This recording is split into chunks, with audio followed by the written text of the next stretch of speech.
In January 2020, I was getting paid around 3,500 rupees for writing 112 short blog pieces for a US based organization in a single month. And that was my very first opportunity. But today, after 5 years, I make more than 10 times of that in a month and still work on a very few pieces with my team. So, what has changed in these 5 years that brought me from there to here? Well, quite a few things.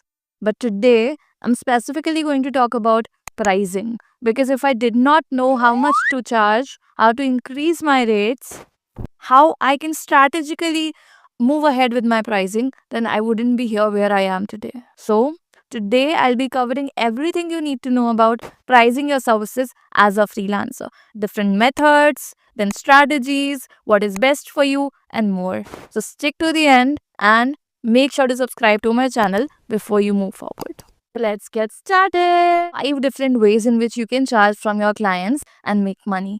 First one is hourly basis. So it simply means that you would be charging based on the number of hours you work for your client. It can be anything between 500 rupees an hour to 3000 rupees an hour, and of course more or less depending on your skills and how much the client is willing to pay. Now, when is this most suitable? So, firstly, most of the Indian clients are not willing to pay on an hourly basis, nor this is the best way out there to charge. So, this should only be used when you're not certain about how much work would be involved. For example, you've already done an article or you've already built a website and now your client is asking you for revision. So, if you're not sure how much of it would be involved, you can just tell them that your hourly rates are, for example, 1000 rupee an hour. And depending on how much time it takes you to fix that, you will be charging from them. People from the US, UK, they are more comfortable paying you on an hourly basis and particularly through platforms like Fiverr, Upwork, etc. So make sure that you use that in such cases more than using it as the only available method out there. Now, talking about the second method, which is per word pricing. Now, this is specifically applicable only for writers. It can be content writers, it can be copywriters, but it is even more common among content writers who write long form content such as blogs, articles, ebooks, white papers, etc. Well, because a lot of times we as writers are not sure how lengthy an article would turn out to be. It can be a 500 word piece. At the same time, it can be a 1200 word piece. So, if you're not sure of how lengthy a content piece your client would be expecting or they're not certain about it, you can simply quote on a per word basis. Your pricing can be anywhere between 0.5 rupee a word to 3, 4, 5 rupee a word or more depending on whether you're serving national clients or international clients and what's the budget like. So I suggest you to charge on a per word basis only when you're not sure how lengthy the content might be or how much of content you need to deliver to them in any particular month. Now, talking about the third method, which is per deliverable basis. Now, this is applicable for every single skill or deliverable that you provide and not just content writing. So, if you're a graphic designer who is responsible for giving them carousels every single month, then you can charge on a per carousel basis. If you are providing them with editing of videos, then you can charge on a video basis. For example, 1000 rupee a video or 1500 rupees for a carousel, etc. So now, when is this suitable method out there? When the scope of work remains the same, as in every single article is similar in nature or every single video is similar in nature and you need to put in similar amount of effort in them. They won't be varying in terms of length or in terms of time that it takes you to do. In such cases, you can easily set your per deliverable charges, and depending on how many deliverables you end up submitting by the end of the month, you can charge a fixed price from them at the end because you would be charging on a per deliverable basis. Okay. Now, the fourth method out there, which is perhaps the most ideal one, is project basis. What's the difference between project and deliverable, Astha? Well, a project basis is applied when you are sure of what all things your project includes. But on a per deliverable basis, you know that you need to submit such deliverables, but you're not sure how many of them. You're not sure what exactly needs to be done in the whole month or a whole period of 3 or 6 months or until whenever the project ends. But on a project basis, you are sure that every single month you would be expected to write 10 blogs of 5,000 words each or 2,000 words each, etc. You are sure that this exactly needs to be done. And so you can set a specific rate for the whole project. For example, somebody expecting you to write 10 blog posts of 1,000 words each in a single month. Plus, they might as well be expecting you to write 10 social media posts for them, short ones, or create carousels for them. Now you know what exactly needs to be done. And then you can quote a specific charge to them, like I'll be charging INR 50,000 for this whole project. Or I'll be charging INR 30,000 per month for all these deliverables that you have mentioned. So you have to set a specific rate for everything that needs to be done, and this does not leave any kind of ambiguity. You simply tell them a number that this is the charge, and now they can in fact pay you upfront for it. So this is perhaps the best and most ideal method to charge in case you're aware of what all things are included in your project. And it is in fact easier for not just you but also your client, because they now know what exactly they need to pay you. Now, the fifth method for pricing is value based pricing. अब ये pricing model जो है ना, that is not applicable for every single person. In fact I don't charge on this because it's not very relevant to me. Value based pricing is when you are providing them with certain fixed ROI, that okay, for every 10,000 rupee you provide me, I'll give you 2x returns, that is 20,000 rupee. Or if I increase your leads by 130% by the end of the month, I'll ask you for INR 50,000 for it, or I'll take 10% commission. This is more applicable when you can provide them guaranteed results.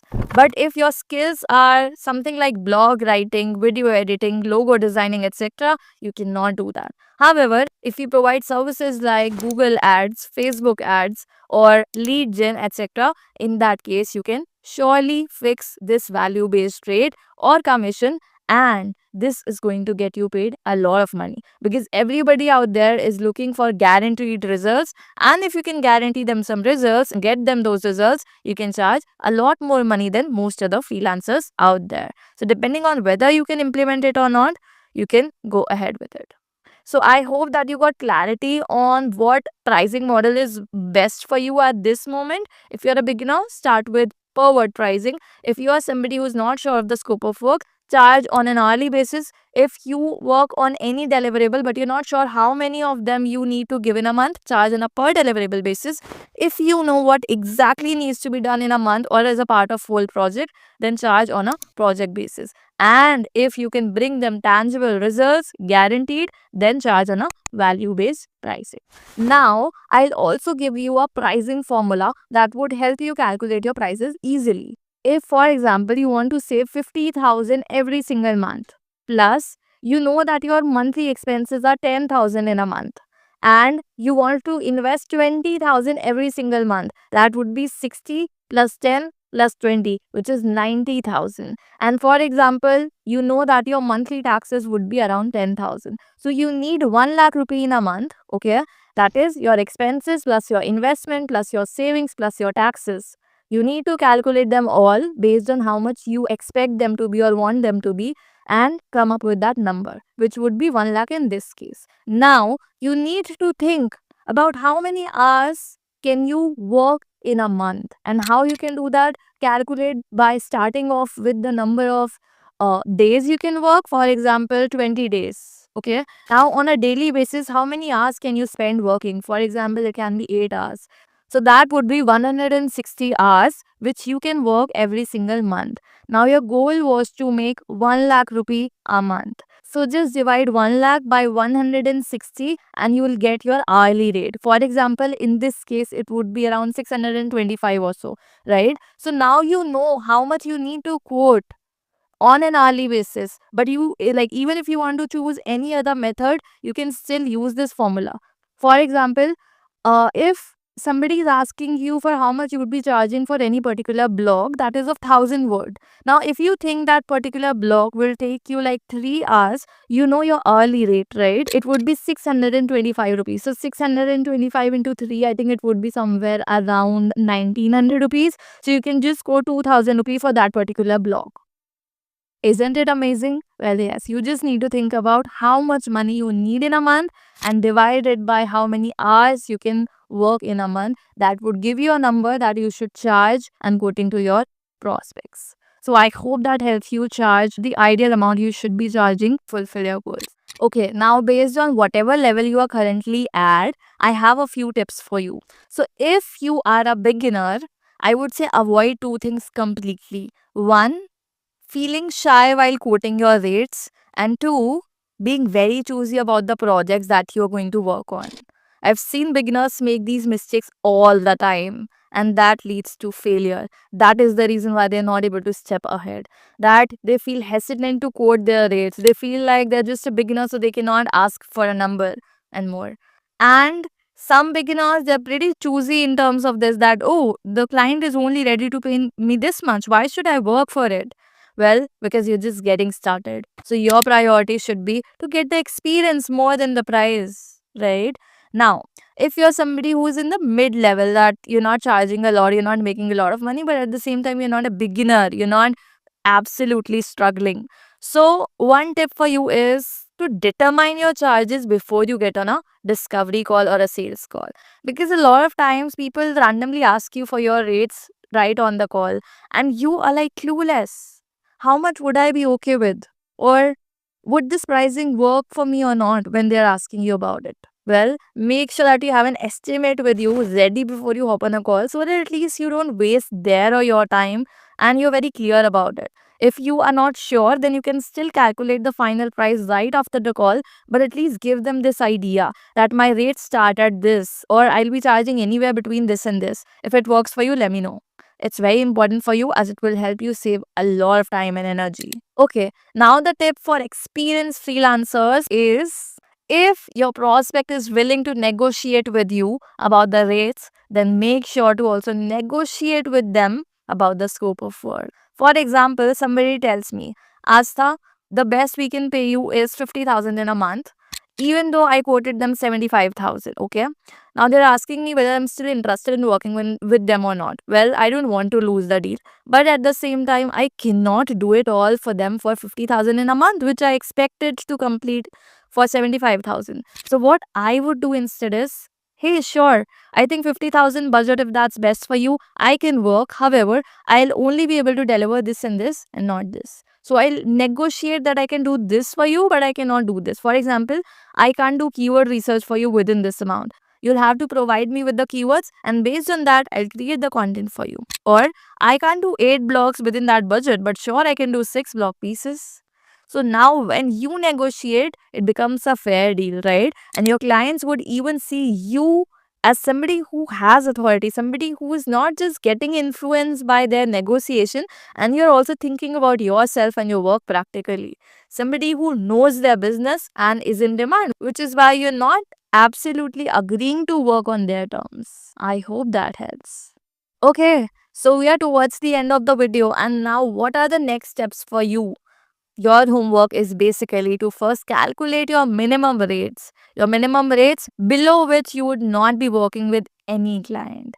And second, make sure that you update your prices or you revise your prices every 3 to 6 months for your new prospects and every 6 to 12 months for your existing clients. That way, you'll be making a lot more money without working additionally or increasing your number of hours. And that is the best thing which I have learned as a freelancer, which helps me charge the amount of money which I charge today.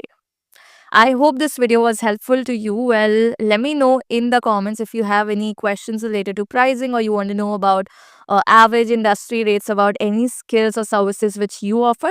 I'll be happy to share that with you. And before you go, make sure to subscribe to my channel. And also, if you are looking to level up your freelancing game and make a lot more money as a freelancer, you want me to reveal every single thing that has worked for me, then make sure to join the waitlist of Freelance Blogging Launchpad, my course, which is currently not open for enrollments, but I hope to see you soon inside.